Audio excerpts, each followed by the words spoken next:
소비자 물가가 2.1% 상승했습니다. 국민들께서 피부로 체감하는 생활 물가 지수는 2.5% 상승했습니다. 관세 협상이 난항을 겪고 있습니다. 그렇다면 지금 국내 기업들이 물고 있는 관세는 결국 국내의 물가 상승 부담으로 작용할 수밖에 없습니다. 일부는 수입국의 물가 상승으로 전가된다 하더라도 전체를 다 외국으로 수출하는 제품에 관세 인상분을 전가시킬 수 없기 때문에 국내 물가 상승 압력으로 작용한다고 하는 것은 지극히 상식적인 것입니다. 또 여러 가지 이유로 관세 협상이 잘 되고 있지 않기 때문에 환율도 상승하고 있습니다. 환율 상승은 당연히 수입 원자재 가격이나 수입 물품의 가격 상승으로 이어져서 국내 물가 상승 압력으로 작용할 수밖에 없습니다. 여기에 유가 불안 그리고 최근에 발표된 걸 보면 채권시장의 심리를 나타내는 채권시장 지표도 하락하고 있습니다. 모든 경제 지표가 좋지 않게 나타나고 있습니다. 이런 관세 협상 불안 때문에 물가 상승이 이루어지고 있는 측면도 있지만 또 하나는 현금 살포 확장 재정 때문에 물가가 상승합니다. 저희들은 현금을 살포할 때 지속적으로 문제 제기를 했습니다. 반드시 물가 상승으로 이어진다. 민주당은 아랑곳하지 않았습니다. 이재명 정부는 아랑곳하지 않았습니다. 결국 물가 상승으로 나타나고 있습니다. 물가 상승 없이 현금을 살포할 수 있다면 어떤 정부, 세계 어느 나라, 어느 정부가 현금을 살포하지 않겠습니까? 그리고 지금 민주당이 펴고 있는 에너지 정책, 탈원전 시즌2 결국 전기료 상승으로 돌아올 것입니다. 전기료 상승은 결국 생활 물가 지수 상승으로 곧바로 연결될 수밖에 없을 것입니다. 결국 민주당이 관세 협상에 대해서 나몰라라 하고 이제는 태세를 전환해서 반미 감정만 선동하는 쪽으로 전략을 펴고 있다면 경제 불안, 물가 상승은 계속 이어질 것입니다. 이렇게 물가 상승이 이어지면 자산 가치는 상승하고 화폐 가치는 하락하게 됩니다. 결국 빈익빈, 부익부 현상은 더 심화되게 될 것입니다. 이에 대해서 어제 이재명 대통령은 조선시대에는 매점매석하면 사형까지 시켰다라는 말씀을 하셨는데 뜬금없이 호텔 경제학에 이어서 사형 경제학을 들고 나왔습니다. 그런데 2024년 3월 8일 총선 전에 야당 대표 시절에 이렇게 말씀하셨어요. 국민이 사과 한 알 편하게 못 먹고 있다. 그러면서 총선 기간 내내 대파 들고 다니면서 총선 치르지 않았습니까? 그때는 모든 것이 정부 탓이었는데 이재명 정부로 바뀌니까 이제 물가 상승까지 기업 탓이고 매점 매석하는 사람들 탓으로 돌리고 있고 전 정부 탓으로 돌리고 있습니다.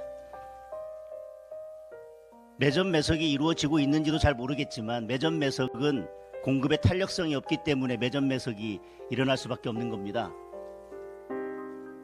명절을 앞두고 명절 장바구니에 담길 품목에 대해서는 당연히 정부가 공급 탄력성을 어떻게 확보할 것인지 미리 대책을 세웠어야만 하는 것입니다. 지극히 당연한 기본 중의 기본입니다. 그에 대한 공급 탄력성을 어떻게 할지, 공급의 탄력성이 확보된다면 매점 매석하는 사람은 결국 손해를 볼 수밖에 없기 때문에 매점 매석은 일어날 수가 없습니다.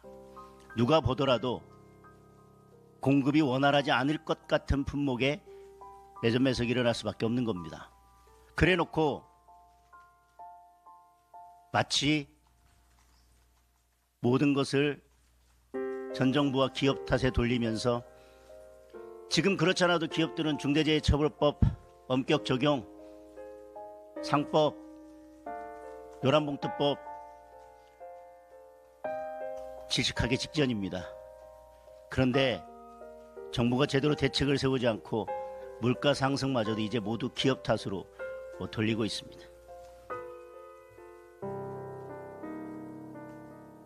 남 탓, 전 정부 탓. 그러면 결국 국민과 민생이 고통받게 됩니다. 아무 대책 없이 남 탓만 하다 보면 결국 경제도 죽이고 민생도 죽이는 사형 경제학이 곧 실현되게 될 것입니다. 이재명 정부를 바라보는 국민들의 시각은 산불입니다. 첫 번째, 불안합니다. 관세 협상 어떻게 될지 불안합니다. 성공했다더니 다 거짓말로 밝혀졌고 이제는 해결의 의지 전혀 없이 반미 감정만 선동하고 있습니다. 예상한 대로 지금 이미 환율은 올라가고 있고 기업들은 질식하기 직전이고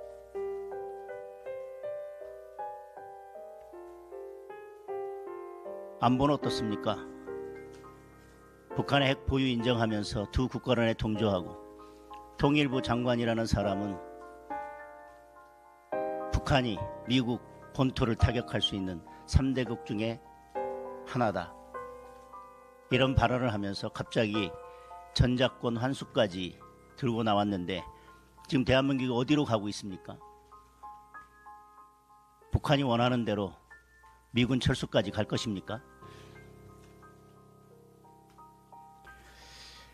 에이펙에서 마치 뭔가 트럼프 대통령 등등 외국 정상이 오면 관세 협상이나 모든 것을 일거에 타결하고 뭔가 획기적인 외교 안보 대책이 나올 것처럼 이야기하면서 한쪽에서는 김정은과 똑같은 이야기를 하고 또 한쪽에서는 반미 감정을 선동하고 도대체 에이펙에서 어떤 결과가 나올지 불안합니다. 두 번째는 불법입니다. 대법원장 사퇴시키겠다. 가짜 녹취록까지 만들어서 조작하고 선동하다가 이제는 안 되니까 대법원장 없는 청문회 하려고 했고 그것도 안 되니까 이제 국정감사 기간을 늘리겠다고 합니다. 대법원에 대한 국정감사를. 검찰 폐지하는 정부조직법 입이 통과됐고요. 이재명 살리기 위해서 배임죄 없애겠답니다. 그것도 불안해서 상고, 항소 제한하겠답니다. 그것도 불안해서 이제 재판소원까지 들고 나왔고 내란특별재판부 그리고 법사위는 이제 막사위가 됐습니다. 추미애, 정청래에 의한 추미애 법사위원장 막가파 남매에 의한 막사위가 됐습니다. 세 번째, 불편합니다. 민생은 죽어가고 있고 건설 경기 다 죽고 있습니다. 건설 경기가 죽으면 관련 사업, 산업 다 죽게 됩니다. 소상공인 자영업자 다 죽게 됩니다. 물가 오르고 주가 내리고 환율 오르고 도대체 지금 제대로 돌아가고 있는 게 뭐가 있습니까? 불안하고 불법이 판치고 국민들은 불편하고 이게 지금 이재명 정부의 실체입니다. 이제 곧 국감이 시작됩니다. 국민들이 제1야당인 국민의힘에 바라는 것은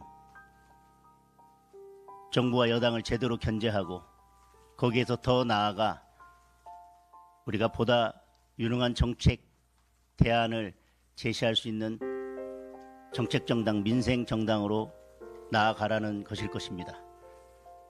국정감사 기간 동안 정부와 여당을 제대로 견제하면서도 국민의 목소리를 더 가까이에서 듣고 국민들께 한 발짝 더 다가가서 국민들께서 필요로 하는 정책을 만들어내는 국민의힘으로 거듭날 수 있도록 최선을 다하겠습니다.